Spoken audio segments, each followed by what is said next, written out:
Yuta and Yuji are some of the most talented sorcerers in Jujutsu Kaisen we've seen in centuries, and the evidence is there to back it up. Not even being brought up in the culture like most from a young age, they've still managed to achieve some insane feats in the short time of being sorcerers, such as Yuji mastering RCT in over a month, and Yuta not only mastering it on himself but being one of the only 3 people, amongst Sukuna and Shoko, able to heal others with RCT. Something even Gojo himself cannot do, despite having RCT on the same level as Sukuna himself. What makes it all the more impressive is Yuta actually unlocked this feat within 3 months of being a sorcerer. A prodigy.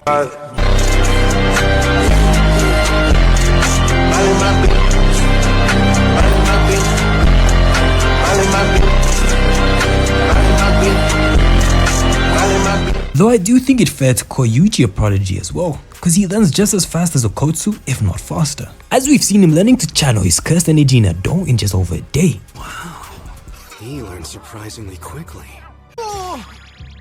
Talking to him doesn't cause a problem either. And then expanding on it better in just after a few minutes. After receiving a lesson on the proper fundamentals of the flow of cursed energy and techniques by our favorite big bro, Todo. Not to mention the fact that he had 4 black flashes in a day, 3 of which were in a row on the first day and few minutes of being told about the technique in the first place. And it is stated by Mahito that Yuji is able to hit black flash on will, which is insane as black flash is not a technique a sorcerer hits out or dishes out manually on command.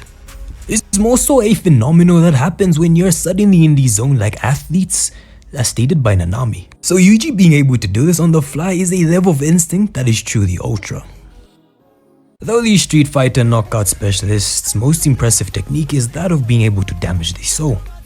Yuji's soul attacks and swap are proving to be very clutch and useful in possibly saving the lives of Megumi and destroying Sukuna permanently, as seen in chapter 249. And though not as flashy as Curse Speech or Hollow Purple or whatever OP move this is by Yuta, it's still proving itself to be one of the most vital points to put an end to the reign of the King of Curses. Now speaking of Yuta, Gotsu. Mastering a domain in over a year of being a sorcerer, he now has one of the most busted domains in the verse, scaling to the levels of insanity with the likes of people like Hakari's, which grants him RCT greater than that of Gojo and Sukuna, basically making him immortal.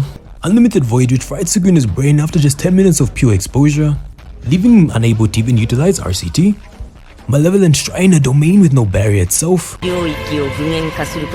literally cuts down anything in its vicinity. Yuta with this new Unlimited Bladeworks cursed domain can spam the copy techniques he's acquired from other sorcerers endlessly. Now to prove how busted this is in putting an end to the honored King of Curses, we turn our sights to chapter 249, where Sukuna's high and error form is rendered half useful as he can't even use the extra set of hands and mouth at his disposal because he's stuck on defense in the damn basket.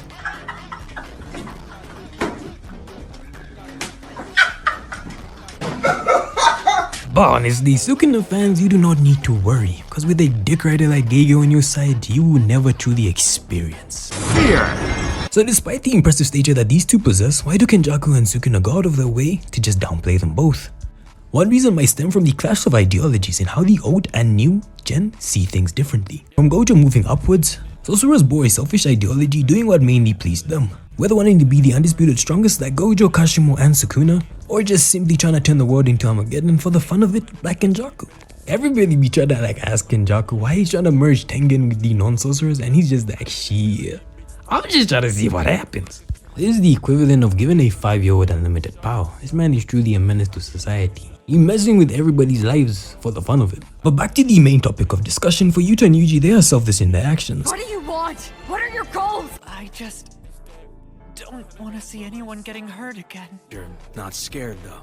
I was. I want to make sure that the people I know all have a chance at a proper death. Their core principles are in saving others, getting stronger to protect others, going as far as to blame themselves even when their comrades die, because they'd risk and forfeit everything in their own lives for the sake of preservation of everybody else, even if it means getting their hands dirty in order to do so. Though stated by Megumi earlier, they are sorcerers and not superheroes. Like, trust me fam, we noticed. Most of these dudes be watching humans get squashed like bugs and just keep it pushing like nothing's ever happened. I mean, just looking at the primetime groomer herself, Mei Mei. When the calamity on her mind is fumbling the bag. I'm not gonna front with y'all. Looking at the economic state of the world,